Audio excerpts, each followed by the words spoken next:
When cocky students thought they could humiliate their soft-spoken new history teacher by snatching her morning coffee, they had no clue they were messing with a decorated combat veteran who'd survived 3 tours in Afghanistan. What happens? Next will make your jaw drop and restore your faith in justice. This is a story of hidden strength, unexpected courage, and why you should never judge a book by its cover. Before we jump back in, tell us where you're tuning in from. And if this story touches you, make sure you're subscribed, because tomorrow, I've saved something extra special for you. The November morning air carried the sharp bite of approaching winter through the parking lot of Jefferson High School, a sprawling brick complex that had seen better decades. Frost clung to car windshields like delicate spider webs, and students hurried across the asphalt with hands shoved deep in jacket pockets, their breath forming small clouds in the crisp air. Among the sea of teenagers streaming toward the main entrance walked a woman who seemed almost invisible in her deliberate ordinariness. Sarah Mitchell moved with the kind of measured pace that spoke of someone who had learned to observe before acting. At 34, she possessed an understated presence that most people overlooked entirely. Her auburn hair was pulled back in a simple ponytail, and she wore a navy blue cardigan over dark slacks, clothes chosen more for comfort and practicality than style. In her right hand, she carried a worn leather messenger bag that had seen countless miles, and in her left, a large coffee cup from the local diner with steam rising from the small opening in the lid. To the casual observer, Sarah appeared to be exactly what her resume claimed, a newly hired history teacher, looking to make a fresh start in the small town of Millbrook, Ohio. Her application had been straightforward, almost mundane. Bachelor's degree in history from Ohio State, followed by a teaching certification program. A few years of substitute teaching in various districts. References from administrators who described her as reliable, punctual, and dedicated. Nothing in her file hinted at the truth that lay beneath the surface, carefully buried under layers of normalcy she had constructed like armor. The hallways of Jefferson High buzzed with the familiar chaos of a Monday morning.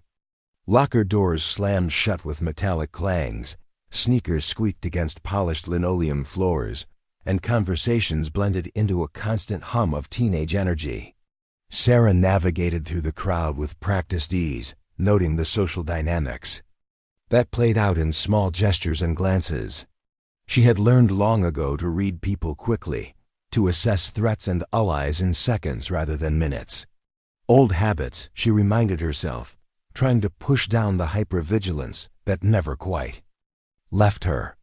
Her classroom was located on the 2nd floor, room 247, at the end of a corridor lined with motivational posters about academic achievement and college preparation.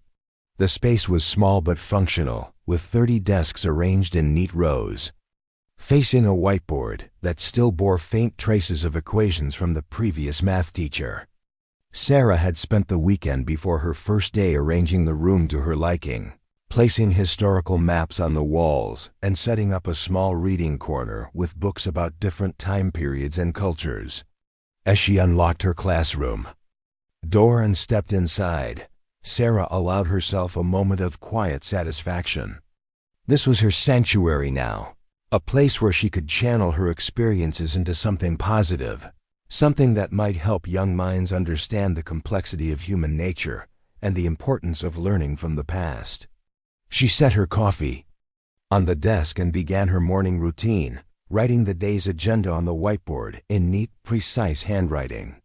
The first students began trickling into her classroom 15 minutes before the bell, chattering among themselves as they settled into their seats. Sarah observed them with the same attention to detail she had once used to scan for threats in hostile territory. There was Marcus, a quiet kid who always sat in the back corner and seemed more interested in sketching in his notebook than participating in discussions. Emma, the overachiever who sat front and center and took notes on everything, even casual comments. And then there were the others, the ones who carried themselves with the particular brand of confidence that came from never having their authority truly challenged. At the center of this group was Daniel Crawford, a senior who had clearly appointed himself the unofficial king of Jefferson High's social hierarchy. 17 years old with the kind of athletic build that came from 4 years of varsity football, Daniel possessed the dangerous combination of natural charisma and unchecked privilege that made him magnetic to some and toxic to others. His sandy brown hair was styled with just enough effort to look effortlessly tousled, and his clothes bore the subtle logos of expensive brands that marked him as someone whose family had money. Flanking Daniel on either side were his constant companions, Alex Rodriguez and Madison Harper. Alex was tall and lanky, with an easy grin that masked a mean streak wider than the Ohio River. He served as Daniel's lieutenant in most of their schemes, always ready with a joke or a jeer, depending on what the situation called for. Madison, meanwhile, was the kind of girl who wielded her beauty like a weapon, using her strawberry blonde hair and perfectly applied makeup to disarm opponents before delivering cutting remarks with surgical precision. Together, the trio had spent 4 years establishing themselves as the untouchable elite of Jefferson High. Teachers walked on eggshells around them, knowing that Daniel's father sat on the school board and that Madison's mother was president of the PTA. They had learned early that consequences were for other people, that their status provided them with a shield that could deflect almost any accountability for their actions. Sarah had encountered their type before, in different uniforms and different contexts, but the fundamental nature remained the same. Bullies were bullies, whether they wore designer clothes in suburban Ohio or carried rifles in the mountains of Afghanistan. The setting changed, but the psychology remained constant: the need to dominate, to prove superiority through the subjugation of others, to feed their own insecurities by creating fear in those they perceived as weaker. The morning bell rang with its familiar electronic chime, and Sarah moved to the front of the classroom, her coffee still steaming on the desk behind her. She had chosen to start each day with the same routine, believing that consistency helped create a sense of security for students who might be dealing with chaos in other areas of their lives. "Good morning, everyone," she said, her voice carrying clearly across the room without needing to be raised. "I hope you all had a good weekend. Before we dive into today's lesson on the Industrial Revolution, I want to take a moment to remind you about the upcoming project on local history that's due next Friday." Daniel's hand shot up, not in the gesture of a student seeking permission to speak, but with the casual arrogance of someone accustomed to being heard whenever he chose to voice an opinion. "Mrs. Mitchell," he said, deliberately mispronouncing her title despite being corrected multiple times. "Don't you think it's kind of weird for someone who's not even from Millbrook to be teaching us about local history?" The question hung in the air like smoke from a distant fire, carrying with it implications that went far beyond its surface meaning. Sarah recognized the challenge for what it was: the opening gambit in a game that Daniel probably didn't even realize he was playing. She had faced down insurgents who wanted to kill her, negotiated with tribal leaders who viewed Americans as invaders, and held the line in firefights where the margin between life and death was measured in split seconds. A 17-year-old boy trying to establish dominance in a high school classroom was hardly going to rattle her. "That's an interesting point, Daniel," she replied, her tone remaining perfectly level and professional. "And it's actually Miss Mitchell, as I've mentioned before. You're right that I'm not originally from Millbrook, but that can actually be an advantage when studying local history. Sometimes an outside perspective can help us see patterns and connections that might not be obvious to people who are too close to the subject matter." She moved closer to his desk as she spoke, not in a threatening manner, but with the kind of confident stride that suggested she was completely comfortable with confrontation. In fact, one of the most important skills a historian can develop is the ability to examine familiar topics through fresh eyes. It's something I learned during my time in the military, where understanding different perspectives could mean the difference between successful missions and dangerous misunderstandings. The mention of her military service was deliberate, a small test to see how the students would react to this new information. Preparing and narrating this story took us a lot of time, so if you are enjoying it, subscribe to our channel. It means a lot to us. Now back to the story. Most of them looked surprised, glancing at each other with raised eyebrows and whispered comments. Sarah had been careful not to advertise her background, believing that her past should inform her teaching without defining it entirely. Daniel's smirk faltered slightly, but he recovered quickly, leaning back in his chair with exaggerated casualness. "Oh, so you were in the Army? That's cool, I guess. My uncle did some National Guard stuff on weekends. Did you ever see any real action? Or were you just like filing paperwork and stuff?" The dismissiveness in his tone was sharp enough to cut glass, and Sarah felt a familiar tightness in her chest, the same sensation she had experienced countless times when dealing with people who assumed that military service was either irrelevant or exaggerated. She had learned to recognize the particular brand of disrespect that came from those who had never faced genuine hardship, who viewed strength as something that could be measured in social media followers or Friday night football scores. "I served 3 tours in Afghanistan," she said simply, without elaboration or defensiveness. "But we're here to talk about the Industrial Revolution, not my personal history. Now, if we could turn our attention to Chapter 12 in your textbooks, we'll begin with the invention of the steam engine and its impact on transportation." The rest of the class period proceeded without major incident, though Sarah could feel the undercurrent of tension that Daniel's challenge had introduced. She noticed the way he whispered to Alex and Madison during her lecture, the occasional snickers that seemed timed to coincide with her more serious points, and the general atmosphere of disengagement that radiated from their corner of the room. As the weeks passed, Sarah began to understand the full scope of the problem she was facing. Daniel and his friends had turned their attention to her in the way that predators focus on prey they perceive as vulnerable. They tested boundaries with small acts of defiance, arriving late to class with elaborate excuses, forgetting homework assignments, and engaging in side conversations designed to disrupt her lessons. The tactics were familiar to anyone who had observed bullying behavior, but Sarah recognized something more sophisticated in their approach. These weren't impulsive acts of teenage rebellion. They were calculated campaigns designed to undermine her authority and establish their dominance. Daniel, in particular, seemed to view her classroom as his personal kingdom, a place where he could demonstrate his power to an audience of peers who either admired or feared him. Other teachers, Sarah discovered, had learned to accommodate the trio's behavior through a combination of willful blindness and strategic appeasement. During lunch breaks in the faculty room, she heard stories shared in hushed tones about confrontations that had ended with administrative pressure to be more understanding of students from influential families. The message was clear: pick your battles carefully and remember that some students were more equal than others. But Sarah had not survived 3 combat tours by backing down from bullies, regardless of their age or social status. She had seen real evil in the world, faced down enemies who wanted to destroy everything she believed in, and learned that sometimes the only thing standing between civilization and chaos was the willingness of good people to draw a line and defend it.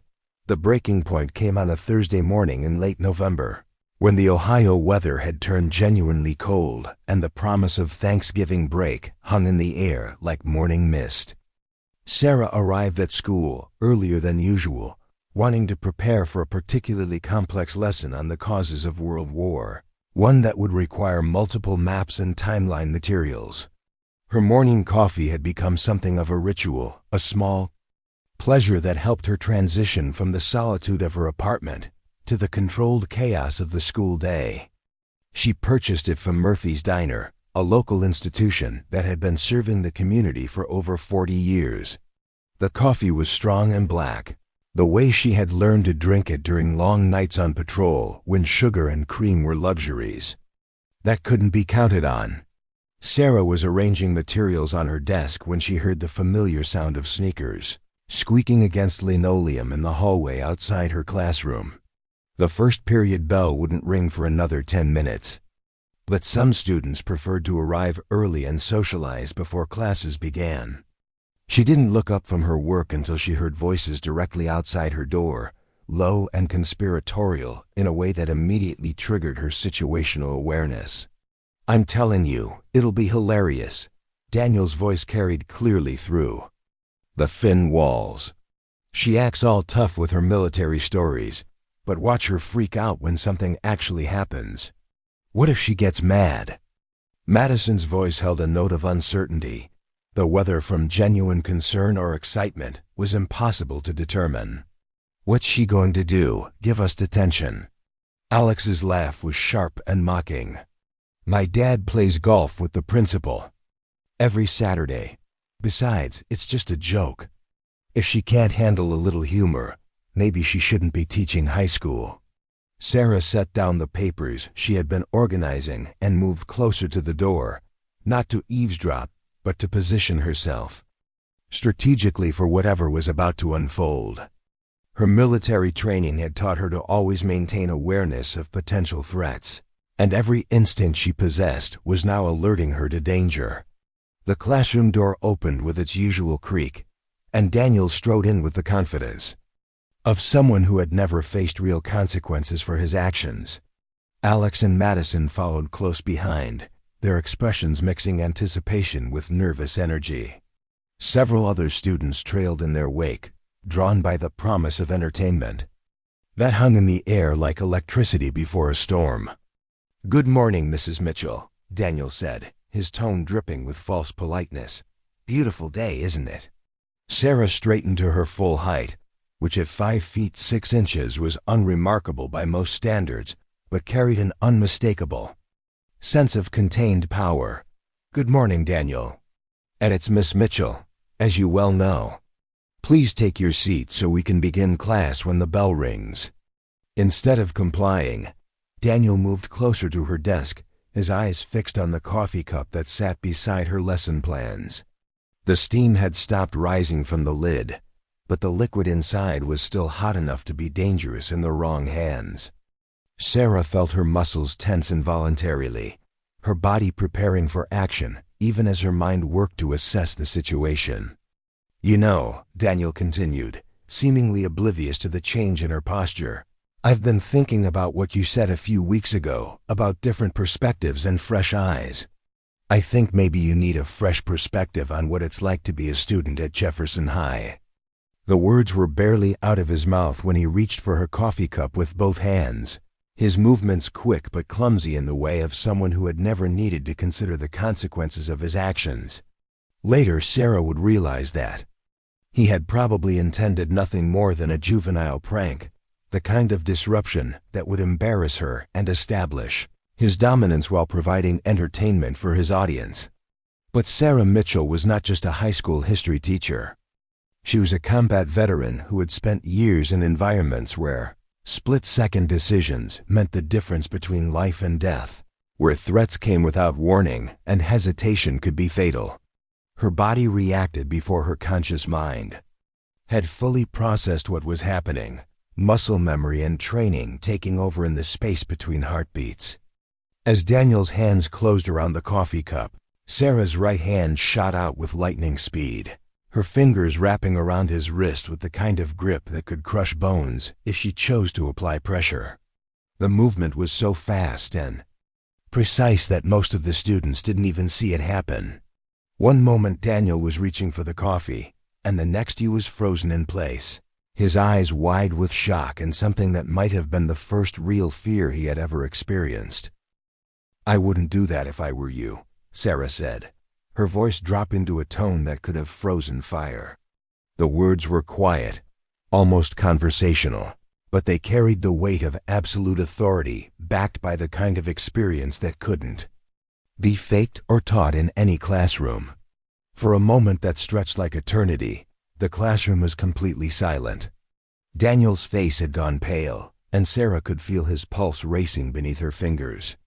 Alex and Madison stood frozen behind, Him, their expressions shifting from anticipation to confusion to something approaching genuine alarm. The other students who had crowded in to watch the show were now pressed against the walls, sensing that something had fundamentally changed in the dynamics of their familiar world. Sarah held Daniel's gaze for several long seconds, letting him feel the full weight of her displeasure before releasing his wrist and stepping back. The coffee cup remained on her desk, untouched and exactly where she had left it. Daniel stumbled backward, nearly colliding with Alex, his bravado evaporating like steam from her morning coffee. "Take your seats," Sarah said, her voice returning to its normal professional tone as if nothing had happened.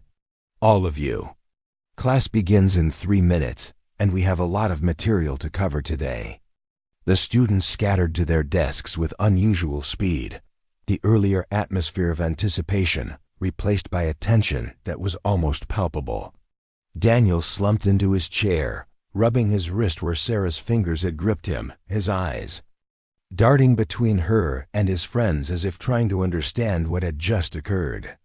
Sarah returned to her position at the front of the classroom, picking up her coffee cup and taking a deliberate sip before setting it down again. The liquid was still hot, still perfect, still exactly as she preferred it. She looked out at her students, noting the way they sat straighter in their chairs, the way their attention was focused on her with an intensity that had been absent from previous classes. "Now then," she said, opening her textbook to the marked page, "let's talk about the assassination of Archduke Franz Ferdinand and how a single moment can change the course of history."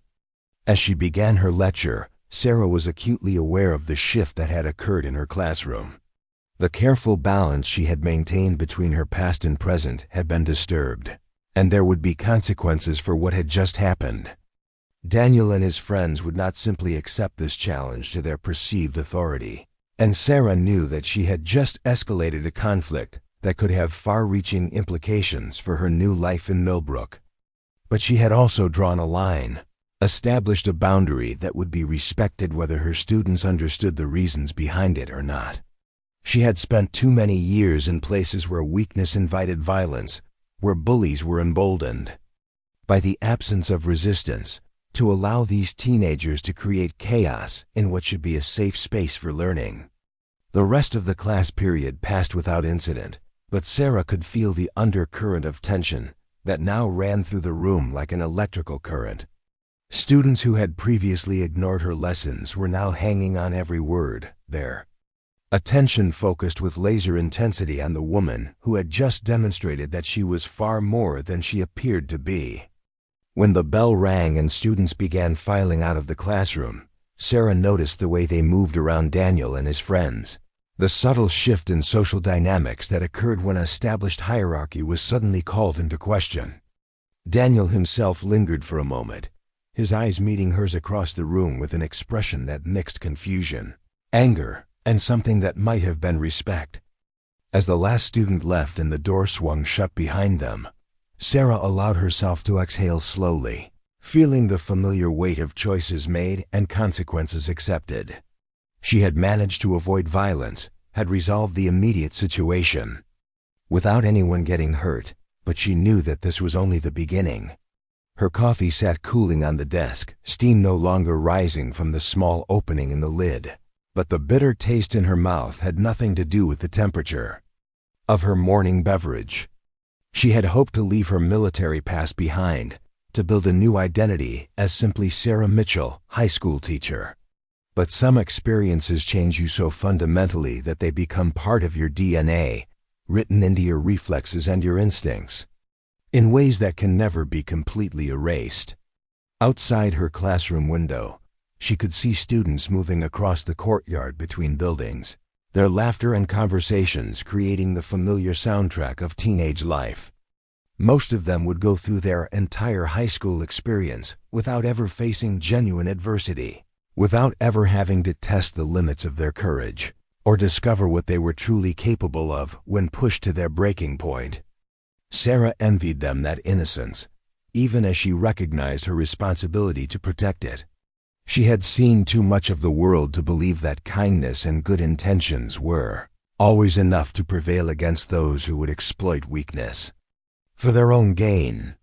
Sometimes she had learned the only way to protect the innocent was to be strong enough to stand between them and those who would do them harm. The period between classes was only 5 minutes, barely enough time for students to navigate the crowded hallways and locate their next classroom. But Sarah used every second to prepare herself for what was coming. She could feel the change in the air, the way news traveled through a high school like wildfire, spreading from student to student with each passing moment. By lunchtime, she knew every teenager in Jefferson High would have heard some version of what had happened in her first period class. The details would be exaggerated, embellished, transformed through the peculiar alchemy of teenage gossip into something that bore only passing resemblance to the actual events. But the core truth would remain: the quiet new history teacher was not as harmless as she appeared.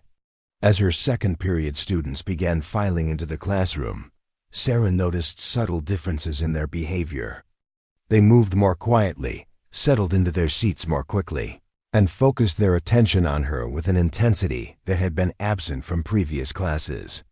Word was already spreading, she realized, and the invisible dynamics that governed high school social life were beginning to shift in response to what had occurred.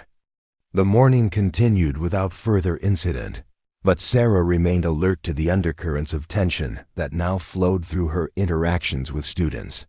Some seemed genuinely curious about her background, asking questions about historical, military campaigns with a new respect for her expertise. Others appeared nervous, uncertain how to relate to a teacher who had revealed herself to be something other than what she seemed. But it was during her lunch break, as she sat alone in the faculty room grading papers, that Sarah truly began to understand the magnitude of what she had set in motion. The conversation she overheard between 2 other teachers made it clear that news of the morning's events had already reached the administration, filtered through the complex network of student reports, parent communications, and staff gossip that kept Jefferson High functioning as a social organism. "I heard there was some kind of incident in Sarah's class this morning," said Janet Williams, the math teacher whose classroom was directly across the hall from Sarah's. Her voice carried the particular tone of someone sharing information that was both thrilling and potentially dangerous. "Daniel Crawford and his crew, no doubt," replied Tom Harrison, a veteran English teacher who had been at Jefferson High for over 20 years. "That boy has been trouble since freshman year, but his father's influence keeps him bulletproof." "What happened?" Janet glanced around the faculty room as if checking for eavesdroppers, then leaned closer to Tom with the conspiratorial air of someone sharing classified intelligence. "From what I heard, Daniel tried to grab Sarah's coffee cup and she stopped him. Physically, the kids are saying she moved like some kind of ninja or something." Tom's eyebrows rose with genuine surprise. "Sarah? Our Sarah? The quiet history teacher who barely speaks up during faculty meetings. Apparently there's more to her than meets the eye. I heard she told the class she served 3 tours in Afghanistan." "Combat tours, Tom. This isn't some weekend warrior we're talking about." The conversation continued, but Sarah had heard enough to understand that her carefully constructed identity as an ordinary teacher was beginning to unravel. The revelation of her military background, combined with the morning's confrontation, had created ripples that were spreading throughout the school community in ways she couldn't control or predict. As she walked back to her classroom for the afternoon sessions, Sarah found herself thinking about the choices that had brought her to this moment. After leaving the Army, she had deliberately sought out the most normal, peaceful existence she could imagine. Teaching high school history in a small Ohio town had seemed like the perfect way to use her education and experience, while avoiding the kind of conflicts that had defined her military career. But normality, she was beginning to realize, was not something that could be imposed from the outside. It had to grow organically from within, and her attempts to bury her past had only succeeded in creating a fragile facade that was now beginning to crack under pressure. The afternoon classes passed in a blur of heightened attention and whispered conversations. Students who had never shown any interest in her lessons were now studying her with the intensity of researchers, observing a newly discovered species. She could feel their eyes tracking her movements, noting the way she carried herself, the precision of her gestures, the quiet confidence that had become more apparent since the morning's confrontation. It was during her final class of the day that Sarah encountered the next phase of what she was beginning to recognize as an escalating conflict. Daniel and his friends were not in this particular section, but their influence extended throughout the school's social network in ways that transcended individual class periods. "Miss Mitchell," asked Rebecca Chun, a sophomore who rarely spoke during class discussions, "is it true that you were a soldier?" The question hung in the air like smoke, and Sarah could feel the entire classroom holding its breath as they waited for her response. She had known this moment would come, had been preparing for it since the morning's events had forced her to reveal more of herself than she had intended. "I served in the United States Army for 8 years, she said, her voice carrying clearly across the silent room. "I was deployed to Afghanistan 3 times, where I worked with local communities to help establish schools and medical clinics. But that's in the past now. I'm here because I believe education is one of the most important ways we can build a better future."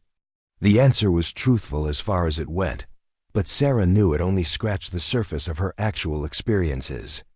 She couldn't tell these teenagers about the firefights that had erupted without warning, the improvised explosive devices that could turn a routine patrol into a life-or-death struggle, or the friends she had lost to enemy action and her own. Decisions made in split seconds under unimaginable pressure. "Did you ever kill anyone?" The question came from Jason Martinez, a junior who sat in the back row and rarely participated in class discussions. The silence that followed was absolute, the kind of quiet that seems to absorb sound rather than simply marking its absence. Sarah felt the familiar tightness in her chest that always accompanied memories of her combat experiences, the weight of actions taken in circumstances that most people would never be able to understand. "That's not an appropriate question for a classroom setting, Jason," she said, her voice gentle but firm. "War is not like what you see in movies or video games. It's complicated, tragic, and something that affects everyone involved in ways that last long after the fighting ends. What's important now is that we're here, in a place where we can learn about history so that we can make better choices about the future." The deflection was skillful, but Sarah could see in the students' faces that her non-answer had told them everything they needed to know. These were teenagers who had grown up in an era of constant media coverage of military conflicts, who understood the implications of combat deployments even if they had never experienced them personally. As the final bell of the day rang and students began gathering their belongings, Sarah felt the weight of the day's events settling over her like a familiar burden. She had managed to maintain her professional composure, had handled the various challenges and questions without losing control or revealing more than she intended. But she knew that this was only the beginning of a much larger story. The hallways were filled with the usual end-of-day chaos as students rushed toward buses and cars, their voices echoing off lockers and walls in a cacophony of teenage energy. Sarah moved through the crowd with practiced ease, noting the way. Conversations stopped when she passed, the quick glances and whispered comments that followed in her wake. She had become, in the space of a single morning, a figure of mystery and speculation. The quiet history teacher who had seemed so ordinary, so forgettable, had revealed herself to be something else entirely. The question now was what she would do with this new identity, how she would navigate the complex social dynamics of a high school where reputation and perception could determine the success or failure of her teaching career. As she reached her car in the faculty parking lot, Sarah paused to look back at the imposing brick facade of Jefferson High School. Somewhere inside that building, Daniel Crawford was probably planning his next move, trying to figure out how to respond to a challenge that had caught him completely off guard. His friends and followers would be looking to him for leadership, expecting him to restore the social order that had been disrupted by her actions. Sarah had no illusions about what was coming. This morning's confrontation had been resolved without violence, but it had also established battle lines that would likely define her relationship with certain students for the remainder of the school year. She had hoped to avoid conflict, to find a quiet corner of the world where she could use her skills and experience in purely constructive ways. But as she drove home through the tree-lined streets of Millbrook, past houses where families were gathering for dinner and children were playing in yards that had never known the sound of gunfire, Sarah began to accept that some conflicts were unavoidable. Sometimes the choice was not between peace and war, but between standing up to bullies and allowing them to create an environment where others lived in fear. Her small apartment felt like a sanctuary after the intensity of the school day, but even here Sarah found it impossible to completely relax. She had learned during her military service that the most dangerous time was often the quiet period between engagements, when enemies were regrouping and planning their next move.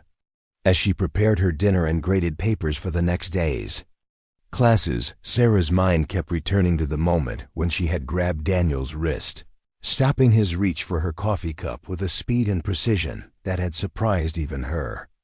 The reaction had been instinctive, automatic, the product of years of training and experience that had become so deeply ingrained that they operated below the level of conscious thought.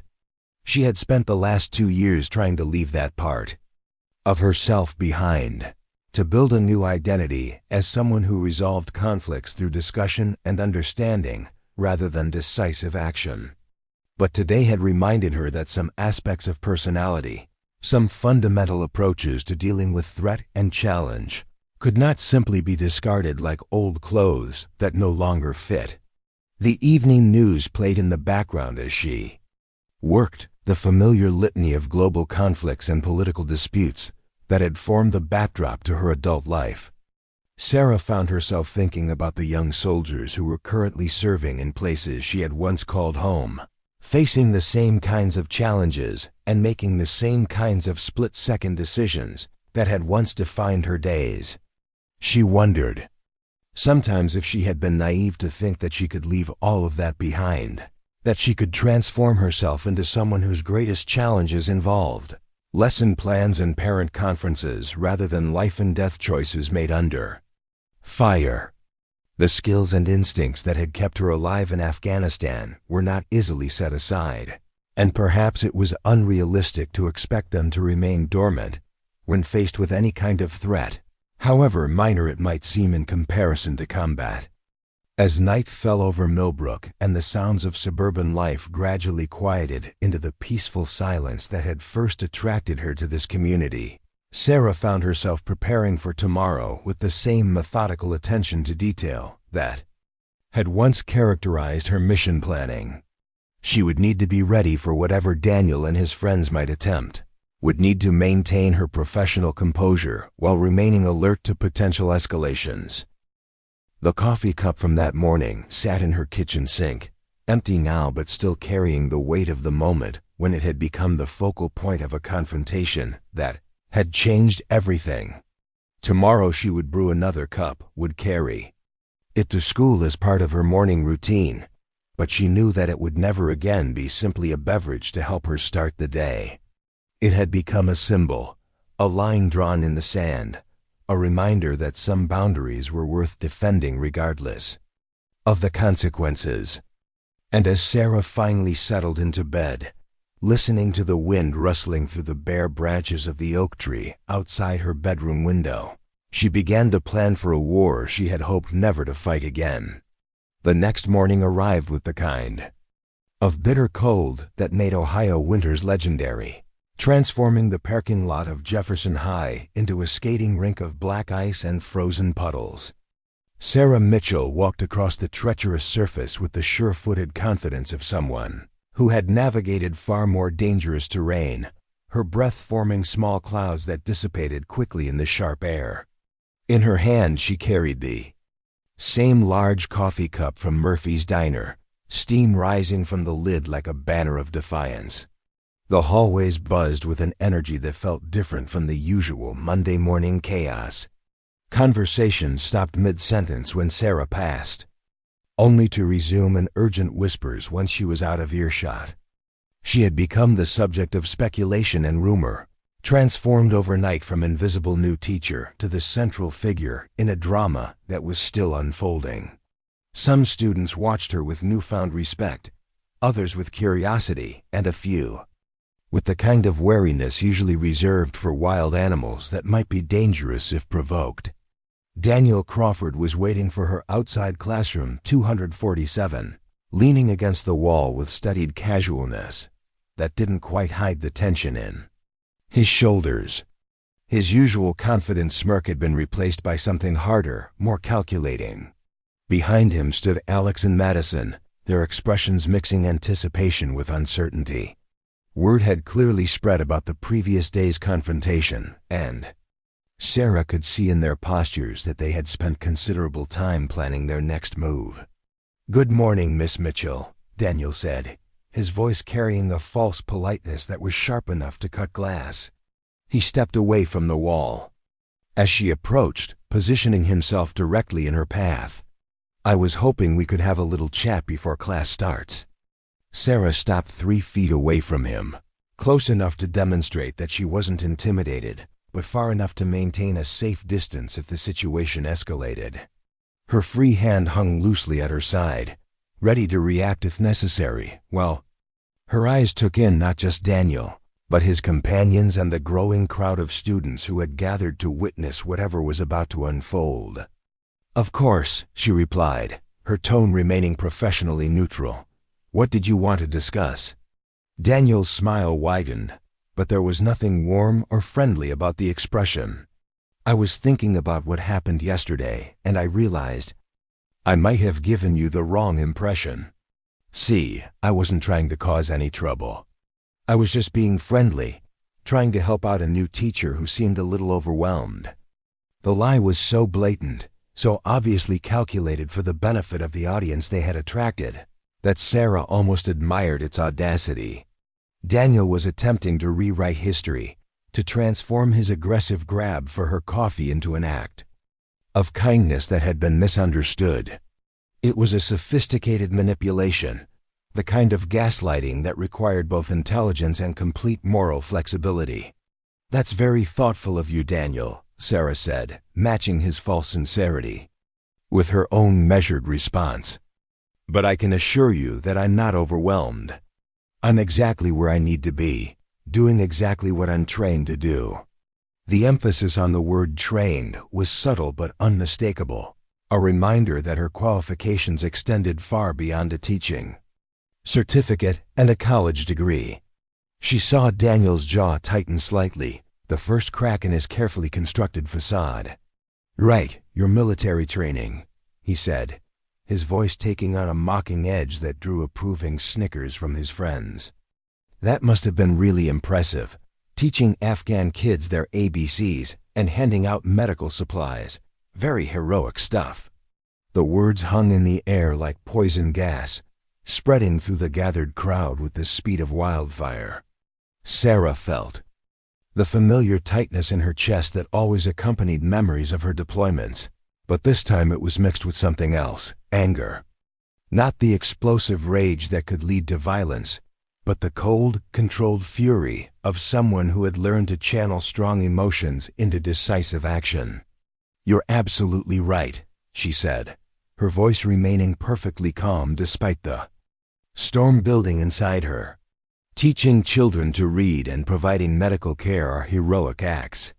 They require courage, dedication, and a willingness to put others' needs before your own. They're the kind of actions that build communities and create hope for the future." She stepped closer to Daniel, close enough that he had to look up slightly to maintain eye contact. "Of course, there were other aspects of my service as well. Combat operations, tactical planning, neutralizing threats to civilian populations. But you're right that the humanitarian work was the most important part. It's what I'm most proud of. The crowd had grown larger, drawn by the unmistakable tension that was building between the new teacher and the school's unofficial king. Some students held up phones, recording what they sensed might become a viral moment. Others simply watched with the fascination of people witnessing a car accident in slow motion. Madison chose that moment to step forward, her perfectly manicured fingers wrapped around her own coffee cup from the trendy cafe downtown. "You know, Miss Mitchell," she said, her voice dripping with false sweetness, "it's really inspiring how you've managed to reinvent yourself. From soldier to teacher, that's quite a career change. I bet it took a lot of practice to learn how to be gentle after all that violence." The attack was more subtle than Daniel's crude mockery, but in some ways more dangerous. Madison was questioning not just Sarah's past but her fundamental character, suggesting that her military service had damaged her in ways that made her unsuitable for working with children. It was the kind of sophisticated psychological warfare that could destroy a teaching career before it had really begun. Sarah turned her attention to Madison with the same measured calm she had shown Daniel, but something in her eyes had changed. The warmth that usually characterized her interactions with students had been replaced by something harder, more focused. It was the look of a predator evaluating prey, the expression of someone who had learned to recognize genuine threats and respond accordingly. "That's an interesting perspective, Madison," she said, her voice taking on a quality that made several students in the crowd take involuntary steps backward. "But I think you might be confused about the nature of military service. We don't train soldiers to be violent. We train them to protect others from violence. We teach them to make split-second decisions under pressure, to maintain discipline in chaotic situations, and to never abandon their responsibilities no matter how difficult things become." She paused, letting her words sink in before continuing. "These are exactly the skills that make someone an effective teacher. The ability to remain calm when challenged, to maintain authority without resorting to intimidation, and to protect those who can't protect themselves." The last phrase was delivered with particular emphasis, and Sarah saw several students in the crowd exchange meaningful glances. They understood the subtext, recognized that she was talking about more than just abstract principles. She was drawing a line, establishing herself as a protector of those who found themselves targeted by bullies. Alex, perhaps sensing that his friends were losing ground in this verbal confrontation, decided to escalate the situation in a more direct way. He stepped forward with the swagger of someone who had never faced real consequences for his actions, his coffee cup held like a weapon. "You know what I think?" he said, his voice loud enough to carry clearly to every member of their growing audience. "I think you're all talk. Big tough soldier lady, but you're just another teacher who's going to cave the minute someone pushes back. You want to protect people? Let's see you protect this." Before Sarah could react, Alex hurled his coffee cup directly at her, the hot liquid arcing through the air in a brown spray that would have caught most people completely off guard. But Sarah Mitchell was not most people, and her reflexes had been honed by years of training and combat experience that had made reaction time the difference between life and death. She moved with fluid precision, her body shifting just enough to let the coffee pass harmlessly by while her right hand shot out to catch the empty cup before it could hit the ground. The movement was so fast and controlled that it seemed almost supernatural to the teenagers watching, as if she had somehow slowed time to make the impossible look effortless. The hallway fell silent, the kind of absolute quiet that follows moments of unexpected violence. Alex stood frozen, his mouth hanging open in shock as he processed what had just happened. His aggressive throw, meant to humiliate and intimidate, had been neutralized so completely that it seemed almost like a magic trick. Sarah straightened slowly, the empty coffee cup still balanced in her palm. She looked at it for a moment, as if studying an interesting artifact, before turning her attention back to Alex with an expression that could have frozen fire. "That was assault," she said, her voice cutting through the silence with surgical precision. In the civilian world, throwing hot liquids at someone is considered a serious crime. In the military, it would be viewed as an attack on a superior officer, punishable by court-martial and potential prison time. She set the cup down on a nearby windowsill with deliberate care, her movements controlled and precise. "But we're in a school, which means this is an educational opportunity. So let me teach you something about consequences." The word consequences seemed to echo in the hallway, carrying with it implications that went far beyond simple disciplinary action. Sarah had shifted into a different mode, her entire demeanor changing from that of a patient teacher to something altogether more dangerous. "Daniel, Alex, Madison," she said, addressing each of them in turn with the kind of voice that commanders use to issue orders in combat zones. "You've made a choice to escalate this situation beyond simple classroom disruption. You've moved into the realm of actual assault and harassment. That means we're no longer dealing with teenage behavior. We're dealing with criminal activity." The crowd of students had grown to include nearly 50 people, drawn by the drama unfolding in their usually predictable hallway. Some were recording with their phones, others were whispering urgent commentary to friends, but all were focused on the confrontation with the intensity of people witnessing something unprecedented. "Now," Sarah continued, her voice carrying the absolute authority of someone accustomed to being obeyed without question, "you have a choice to make. You can walk away right now, accept that this situation has gone too far, and commit to changing your behavior. Or you can continue down this path and discover exactly what kind of training the United States Army provides to people like me." The threat was subtle but unmistakable, delivered with the kind of calm confidence that made it infinitely more intimidating than any shouted challenge could have been.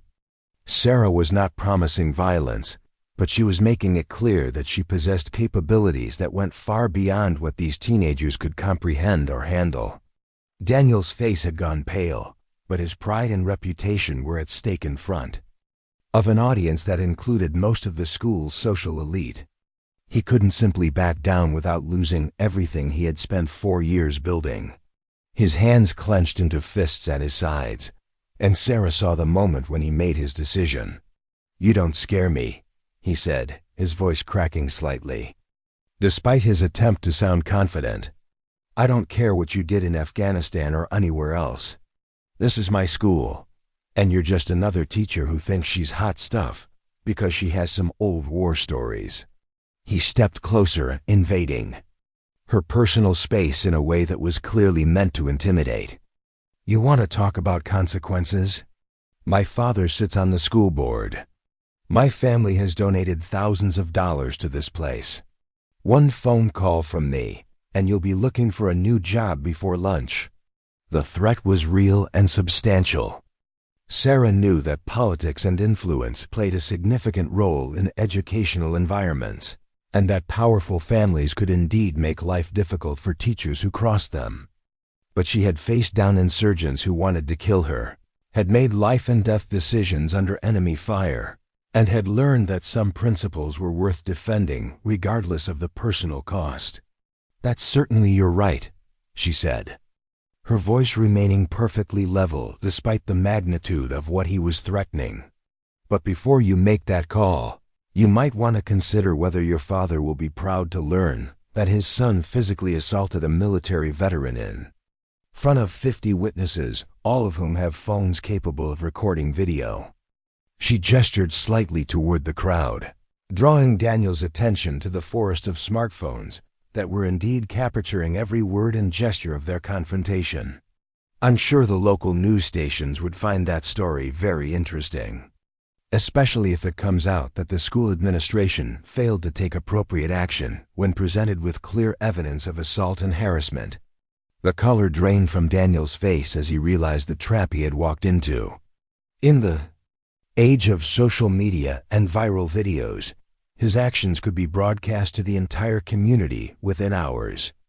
The very influence and social standing that he was threatening to use against Sarah could be turned against him if the situation was framed correctly. Madison, recognizing that her boyfriend was being outmaneuvered, tried to regain control of the narrative. "This is ridiculous," she said, her voice rising to carry clearly to their audience. "You're threatening students with violence. That's not what teachers are supposed to do." But Sarah was ready for this attack as well, her response delivered with the precision of a surgeon wielding a scalpel. "I haven't threatened anyone with anything. I've simply explained that actions have consequences, and that the choices you make determine the responses you receive. That's not a threat. It's a fundamental law of physics. For every action, there's an equal and opposite reaction." She looked around at the gathered crowd, making eye contact with individual students as she spoke. "What you've witnessed here today is not a teacher threatening students. It's a demonstration of how bullies respond when they encounter someone who refuses to be intimidated. They escalate, they threaten, they try to use their influence to avoid accountability for their actions." Her voice grew stronger, taking on the quality of someone addressing troops before a mission. "But here's what I want all of you to remember. Bullies only have power if you give it to them. They rely on fear, on the assumption that their victims won't fight back. The moment someone stands up to them, their entire strategy falls apart." The hallway had become a classroom, and Sarah was delivering the most important lesson many of these students would ever receive. She could see in their faces that her words were having an impact, that some of them were reconsidering their own relationships with power and intimidation. "Daniel, Alex, Madison," she said, turning her attention back to the trio who had started this confrontation. "You have precisely 10 seconds to decide how this ends. You can walk away now with whatever dignity you have left, or you can continue this performance and deal with whatever consequences follow." The countdown was implicit but unmistakable. Sarah stood perfectly still, her coffee cup in one hand and her messenger bag in the other, looking like nothing more than a teacher preparing for her first class of the day. But everyone present could feel the coiled energy beneath her calm exterior, the sense that they were looking at someone who possessed capabilities that went far beyond anything they had previously encountered. Daniel looked around desperately, seeking support from his friends or sympathy from the crowd, but found neither. Alex was still staring at Sarah with something approaching awe, clearly shaken by her effortless neutralization of his attack. Madison had taken several steps backward, her earlier confidence evaporating in the face of someone who refused to be intimidated by social games and psychological manipulation. The silence stretched for what felt like an eternity before Daniel finally broke. "This isn't over," he said, his voice weak and unconvincing. "You think you're so tough, but you're going to find out what happens when you mess with the wrong people." But even as he spoke the words, everyone present could hear the defeat in his voice. He was going through the motions of defiance because his pride demanded it, but the fire had gone out of him. He had been outclassed, outmaneuvered, and thoroughly humiliated in front of an audience that would ensure his defeat became legendary within hours. "I'm sure I will," Sarah replied calmly. "But until then, I suggest you get to class. The first period bell rings in 3 minutes, and I'd hate for you to be late." The dismissal was delivered with the casual authority of someone completely in control of the situation. Daniel stood frozen for another moment, his face cycling through emotions like a broken traffic light, before finally turning and walking away with as much dignity as he could muster. Alex and Madison followed, their earlier swagger replaced by the careful movements of people who had just discovered they were out of their depth. As the trio disappeared around the corner, the crowd began to disperse, students heading to their various classrooms with excited chatter about what they had just witnessed. But Sarah noticed that several students lingered, approaching her with expressions that mixed gratitude with newfound respect. "That was amazing," said Marcus Thompson, the quiet kid who usually sat in the back corner of her first period class. "I can't believe you caught that coffee cup like that." Sarah smiled at him, the warmth returning to her expression now that the immediate threat had passed. Hand-eye coordination is important in many situations, Marcus. It's something anyone can develop with practice and patience. Emma Rodriguez, the overachiever who took notes on everything, stepped forward with her usual earnest expression. Miss Mitchell, what you said about bullies only having power if you give it to them, is that something you learned in the Army? Among other places, Sarah replied. But it's a lesson that applies everywhere, Emma. In school, in the workplace, in life. The moment you decide that you won't be intimidated, that you won't allow others to make you afraid, everything changes. As more students gathered around her, asking questions and sharing their own experiences with bullying and intimidation, Sarah realized that something fundamental had shifted in the social dynamics of Jefferson High. She had not sought out this confrontation, had not wanted to become a symbol or a catalyst for change, but sometimes circumstances choose you rather than the other way around. The first period bell rang, sending students scurrying to their classrooms, but Sarah noticed that her own students moved with a different energy than usual. They sat straighter, paid closer attention, and participated more actively in discussions. Word of the hallway confrontation had spread with the speed of light, and she had become something she had never intended to be, a hero to the underdogs and outcasts, who made up the majority of any high school population. But even as she began her lesson on the causes of World War I, Sarah remained alert to the possibility that this was only the beginning of a larger conflict. Daniel and his friends would not simply accept defeat and move on with their lives. They would regroup, plan, and look for ways to regain their lost status and authority. As she wrote key dates on the whiteboard, Sarah found herself thinking about the parallels between high school social dynamics and the tribal conflicts she had encountered in Afghanistan. The same fundamental principles applied: power, respect, territory, and the constant struggle to maintain position in complex hierarchical structures. The difference was that in Afghanistan, the stakes had been life and death, measured in bullets and blood. Here, the consequences were measured in reputation and social standing. But for teenagers navigating the treacherous waters of high school society, those stakes could feel just as significant.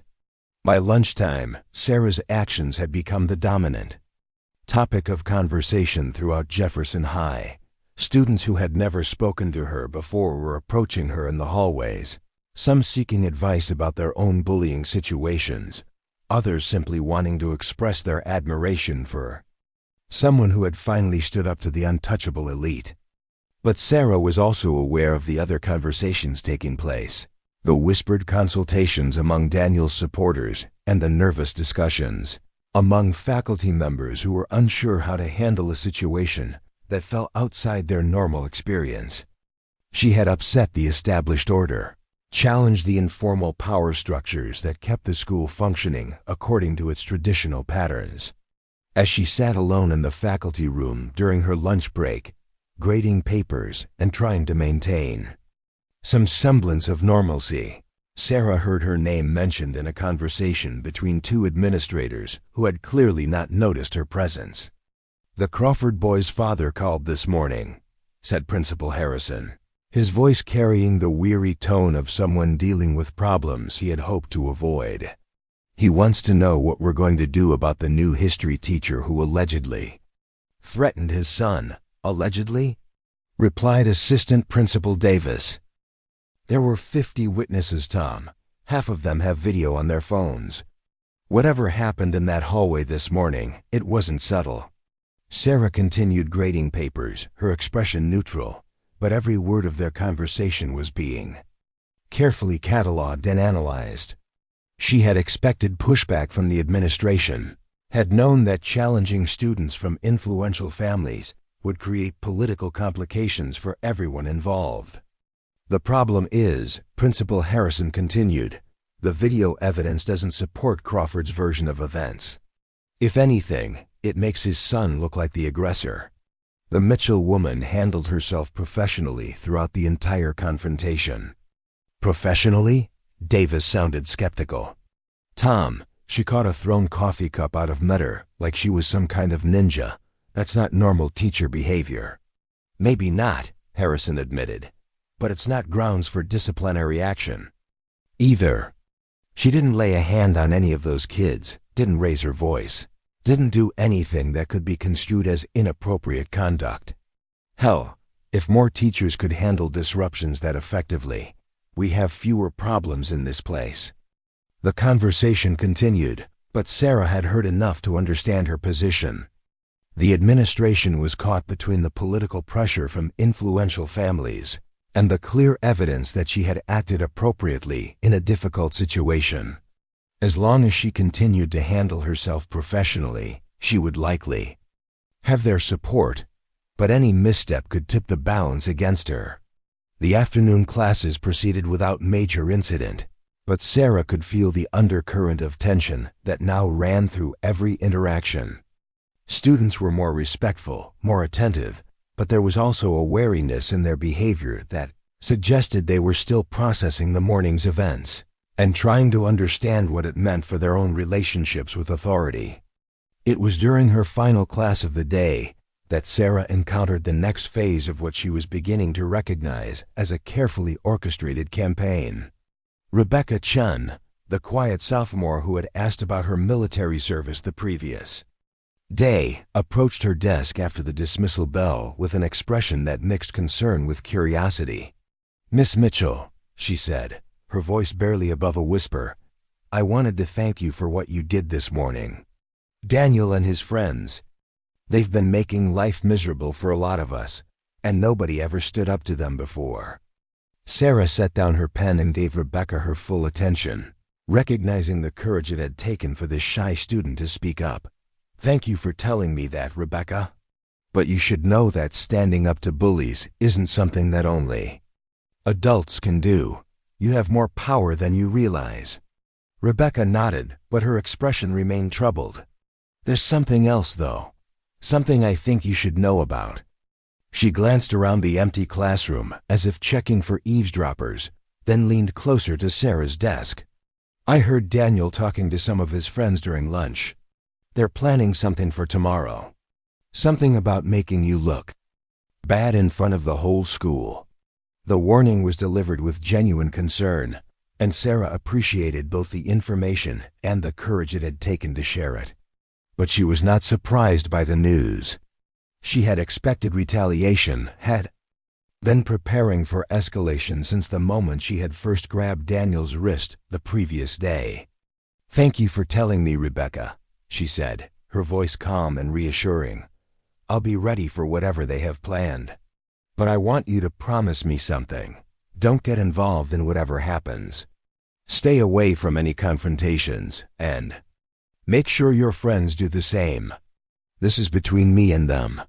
Rebecca nodded solemnly, understanding the seriousness of the request. As she gathered her belongings and headed for the door, she paused and turned back with a shy smile. "Miss Mitchell? I'm glad you're here. A lot of us are." After Rebecca left, Sarah sat alone in her classroom as the sounds of departing students echoed through the hallways. The building gradually quieted as buses pulled away and cars disappeared from the parking lot, leaving behind the peaceful silence that marked the end of another school day. But Sarah knew that this peace was temporary, a brief respite before the next round of a conflict that was far from over. She had won the first engagement through superior training and experience, but Daniel and his allies would not make the same mistakes again. They would adapt, plan, and look for new ways to challenge her authority and restore their damaged reputations. As she gathered her materials and prepared to leave, Sarah found herself thinking about the students like Rebecca and Marcus, the quiet ones who had been living in fear of bullies for years without anyone willing or able to help them.